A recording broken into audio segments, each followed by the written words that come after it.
Class में मैं आपको पोल साइंस का 10th क्लास में जो पॉलिटिकल साइंस की बुक है उसका फर्स्ट चैप्टर पावर शेयरिंग पढ़ाने जा रही हूँ। पावर शेयरिंग हिंदी में हम इसको बोलते हैं सत्ता का विभाजन। तो पावर शेयरिंग सबसे पहले जो है चैप्टर को आगे बढ़ाने से पहले ये समझना जरूरी है कि पावर शेयरिंग होता क्या है। तो पावर शेयरिंग में जो पावर्स हैं उसको गवर्नमेंट क्या करती है कि उसको अलग अलग जो है डिविजन्स में डिवाइड करती है।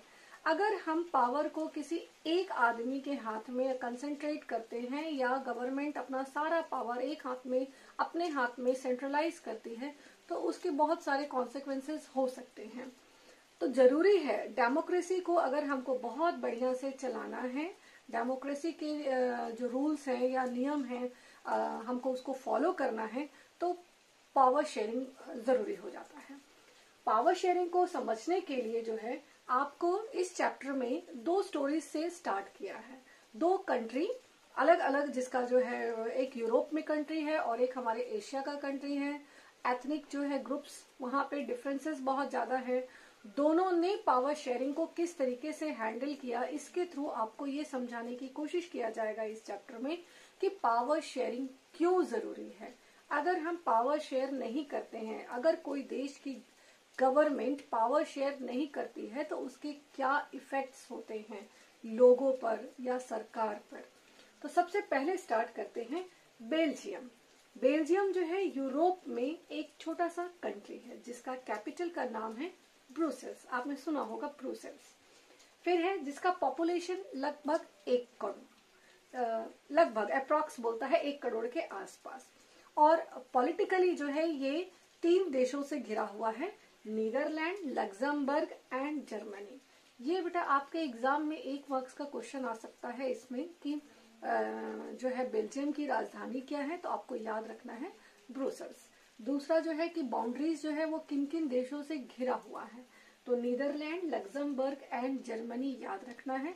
मे भी आपको जो है एमसीक्यू में कोई एक देश का नाम हटा दे और पूछ ले कि जो है ना मल्टीपल चॉइस के हिसाब से 4 देशों का नाम दे दे कि और कौन सा जो है देश इसमें इसका जो है बाउंड्री तय करता है। तो इसलिए हमको जो है चूंकि एमसीक्यूज हैं या आपका जो 20 मार्क्स का 1 मार्क्स का क्वेश्चन है उसमें कहीं से भी कुछ भी पूछा जा सकता है, तो हमको इस चीज को फोकस करना है कि वो 3 जो है कौन से कंट्रीज हैं जिससे कि बेल्जियम घिरा हुआ है। तो नीदरलैंड, लग्जमबर्ग एंड जर्मनी, ये याद रखना है।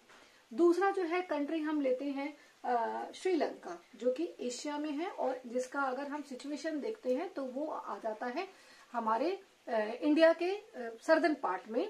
एक आइलैंड नेशन है। आइलैंड का मतलब समझते हैं ना, जो चारों तरफ से समुद्र से घिरा हुआ है, ऐसा नेशन है, हमारा पड़ोसी देश है। दूसरा इसका पॉपुलेशन जो है वो बेल्जियम से जस्ट दुगना है, यानी कि 2 करोड़, अप्रॉक्स 2 करोड़। तीसरा इसका जो है बात है कि इसमें भी हैविंग डाइवर्स पॉपुलेशन, तरह तरह का जो है पॉपुलेशन डाइवर्सिटी, एथनिक जो है डिफरेंसेस हैं वो बहुत ज्यादा है।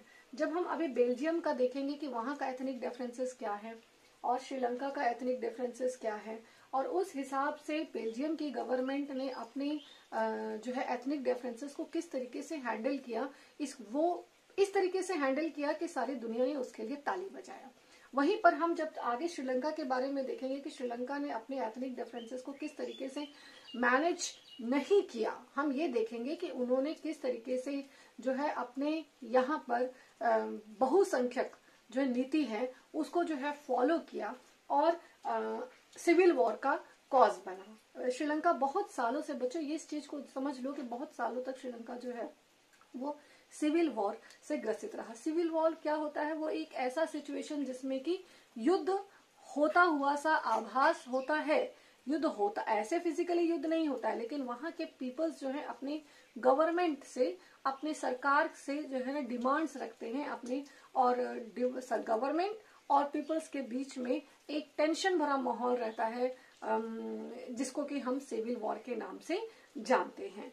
तो बेल्जियम में क्या किस तरीके से एथनिक डिफरेंसेस थे और श्रीलंका में किस तरीके से एथनिक डिफरेंसेस थे, इस चीज को हमको समझना होगा। अब बच्चों हम देखते हैं कि एथनिक कंपोजिशन क्या था। तो तो सबसे पहले हम बेल्जियम को देखते हैं। बेल्जियम में 3 पार्ट सेक्टर, 3 एरियाज है वहां का रीजन जिसको हम बोलेंगे। एक था फ्लैमिश रीजन, दूसरा है वेलोनिया रीजन और तीसरा जो है वहां का कैपिटल है ब्रुसेल्स। उसके बारे में हम लोग देखेंगे। तो जो फ्लैमिश है वहां पे अगर हम पूरे पॉपुलेशन को 100% में मानते हैं तो फ्लैमिश रीजन में 59% जो लोग हैं वो डच बोलने वाले हैं, जो कि वहां के नेटिव्स हैं। डच बोलने वाले मेजॉरिटी में हैं। सेकंड है वेलोनिया रीजन। वेलोनिया में 40% लोग जो हैं वो रहते हैं फ्रेंच बोलने वाले, और 1% जो है वो जर्मन बोलने वाले हैं, जो पूरे बेल्जियम में फैले हुए हैं। तो एक बार और इस चीज को समझ लो, 59% जो है फ्लैमिश रीजन में डच स्पीकर्स रहते हैं। वेलोनिया में 40% जो है वो फ्रेंच स्पीकर्स रहते हैं, और 1% जो है वो हो गया पूरे बेल्जियम में जर्मन स्पीकर्स हो गए। अच्छा, अब ब्रुसेल्स को लेके चलते हैं। ब्रुसेल्स जो है वो कैपिटल है, और ब्रुसेल्स का पॉपुलेशन कंपोजिशन जो है वो थोड़ा सा अलग हो जाता है। ब्रुसेल्स में 80% जो है जो वहां पे कम संख्या में है, जो फ्रेंच वो लोग रह रहे हैं, और 20% जो वहां के जो है मेजॉरिटी में रहने वाले जो लोग हैं डच, वो ब्रुसेल्स में जो है सिर्फ 20% है। डच स्पीकर्स ब्रुसेल्स में 20% और फ्रेंच स्पीकर्स 80%। मतलब कि ब्रुसेल्स कैपिटल का स्टोरी जो है वो क्या हो गया, बदल गया। अब यहाँ पर हम इसको जो है समझने के बाद में हम आगे के उसमें चर्चा करेंगे कि बेल्जियम ने अपने इस एथनिक जो है डिफरेंसेस को किस तरीके से एकोमोडेट किया। टॉपिक भी है एकोमोडेशन ऑफ बेल्जियम। तो बेल्जियम ने किस तरीके से समझदारी से काम लेते हुए अपने इस डिफरेंसेस को कैसे मैनेज किया, वो हम आगे पढ़ेंगे। उसके पहले जो है हम देख लेते हैं बेटा श्रीलंका का। श्रीलंका जो है जैसे मैंने बताया हमारे इंडिया के सर्दर्न साउथ में है, और हमारा जो है नेबर है, आइलैंड नेशन है। और वहां पर किस तरीके से एथनिक डिफरेंसेस हैं, तो वहां के लोग जो है वो 2 भाषा जो है मेनली बोलते हैं। पहला है सिंहलास बोलने वाले, और तीसरा है बेटा तमिल बोलने वाले। जो सिंहला बोलने वाले हैं वो वहां पर 74% रहते हैं, मतलब 74% पॉपुलेशन है जो कि सिंहला लैंग्वेज बोलती है। दूसरा है तमिल। तमिल को 2 भागों में बांट दिया गया बेटा। तमिल जो है जो एक श्रीलंकन तमिल्स हो गए, जो वहीं के मूल निवासी हो गए और जो तमिल बोलते हैं, और दूसरा बेटा इंडियन तमिल्स हो गए। इंडियन तमिल्स कौन हो गए, जिनको अंग्रेज लोगों ने काम कराने के लिए, प्लांटेशंस में काम कराने के लिए जो यहाँ से लेबर बना के उनको लेके चले गए। तो वो लोग वहीं पर बस गए, फिर वहीं पर वो अपना काम करने लग गए, और वापस वो इंडिया नहीं आए। तो वो लोग हो गए इंडियन तमिल्स हो गए। तो इंडियन तमिल्स और श्रीलंकन तमिल्स मिलके जो है 18% पॉपुलेशन को कंपोजिशन करते हैं या बनाते हैं। तो उसमें भी जो है 13% जो है वो है श्रीलंकन तमिल्स, और 5% है वो है इंडियन तमिल्स। यहाँ तक ऐसे अभी तक समझने में कोई दिक्कत नहीं, लेकिन जब हम आगे देखेंगे तो हम ये देखेंगे कि यहाँ पर जो है माइनॉरिटीज में कौन आ गए। अब तक जो जितना मैंने बोला, तो संख्या के हिसाब से माइनॉरिटीज जो श्रीलंका में है वो है तमिल स्पीकर्स, और मेजॉरिटी में है सिंहला स्पीकर्स। अब जो 1% है वो है क्रिश्चियंस। वो रिलीजन के बेसिस पे अगर हम देखते हैं तो क्रिश्चियंस हैं, जो कि 1% भाग पर है। जो सिंहलास जो है वहां के जो हिंदी में सिंहली भाषा बोलते हैं, सिंहलास बोला गया है। तो सिंहलास लोग जो है मोस्टली जो सिंहलास हैं वो लोग जो है उन लोगों ने क्या अडॉप्ट किया है, तो उनका रिलीजन है बुद्धिज्म। याद रखना है बौद्ध धर्म। अशोका ने वहां पे श्रीलंका में अपने दूत भेजे थे और बौद्ध धर्म को स्प्रेड कराया था। तो बौद्ध धर्म अब वहां का जो है मेजर रिलीजन है। ज्यादातर जो है सिंहलास लोग जो है वो बुद्धिस्ट है या बौद्धिज्म को एडॉप्ट किए हुए हैं। और जो तमिल्स है वो मोस्टली तमिल्स जो है वो या तो हिंदू हैं या तो मुस्लिम हैं, और 1% जो है क्रिश्चियन रिलीजन के फॉलोअर्स हैं। तो ये चीज हो गया आपका जो है श्रीलंका का कंपोजिशन। अब इतना जो है समझने के बाद में हमको ये समझना है कि हमने इस एग्जाम्पल को इतना जो है बताने का क्या पर्पस है, मतलब इसका जो है पावर शेयरिंग से इन दोनों कंट्रीज का क्या लेना देना है।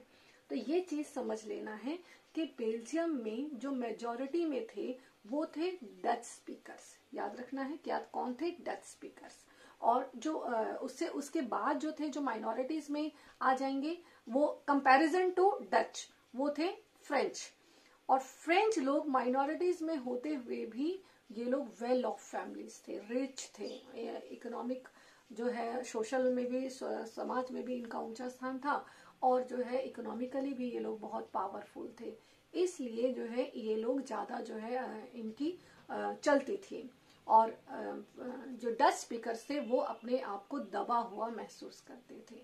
तो 1950s 1960s में बेल्जियम में कॉन्फ्लिक्ट्स की खबरें आने लग गई।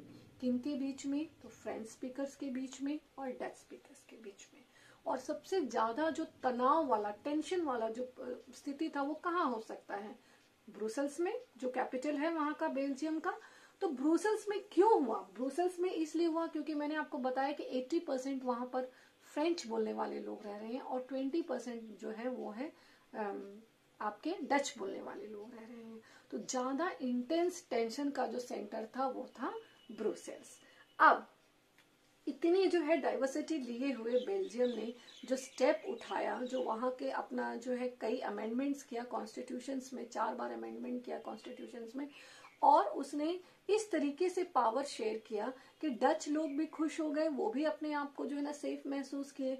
और बेल्जियम के जो मेन जो मेजोरिटी की जो संख्या है वो है डच बोलने वाले और फ्रेंच बोलने वाले। तो दोनों ही ने अपने आप को जो है मजबूत जो है समझा और अपने आप को सेफ जो है महसूस किया। और इतना अच्छा जो है बेल्जियम ने जो समझदारी का काम किया कि सारी दुनिया ने उसके लिए क्लैपिंग किया और ब्रुसेल्स जो है वो यूरोपियन यूनियन का हेडक्वार्टर बनाया गया।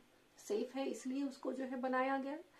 दूसरा बात, जहां तक हम श्रीलंका की बात करते हैं तो श्रीलंका की गवर्नमेंट ने जो है कई स्टेप्स में जो है वो बहुसंख्यकवाद का, यानी कि जिसको मेजोटेरियनिज्म कहते हैं, उसको जो है उसने फॉलो किया। और उस पॉलिसी के तहत जो है उसने बुद्धिज्म को अपना जो है नेशनल रिलीजन घोषित कर दिया। फिर जो सिहलाज लोग थे उनको यूनिवर्सिटीज में, जॉब्स में उनको प्रेफरेंसेस मिलने लग गए इन कंपैरिजन टू तमिल्स। तो अब जब इतना बोलने के बाद में आपको क्या लगता है कि कौन नाराज होगा, तमिल्स लोग नाराज होंगे कि नहीं होंगे? तमिल्स लोगों को तो खराब लगेगा ना कि एक कंट्री में हम रह रहे हैं और सिर्फ इसलिए कि हम माइनॉरिटीज में हैं उन पे जो है ध्यान नहीं दिया जाता था। तो और तीसरा जो है उन लोगों ने क्या स्टेप उठाया कि बुद्ध सिहला को जो है वहां का नेशनल जो है लैंग्वेज डिक्लेयर कर दिया। तो इस तरीके से जो है ये जो स्टेप्स जो उठाया उसके कारण वहां पे जो है इंटेंस टेंशन जो है वो क्रिएट हो गया। किसके बीच में, तो सिहलास के बीच में और तमिल्स के बीच में। और श्रीलंकर गवर्नमेंट को काफी सालों तक जो है वो तमिल्स लोगों का के अटैक्स का सामना करना पड़ा। गवर्नमेंट को भी, जो गवर्नमेंट ने भी जो है बहुत हार्ड स्टेप्स उठाया श्रीलंकन जो तमिल्स लोगों के प्रोटेस्ट को, उनके जो है मूवमेंट को दबाने के लिए।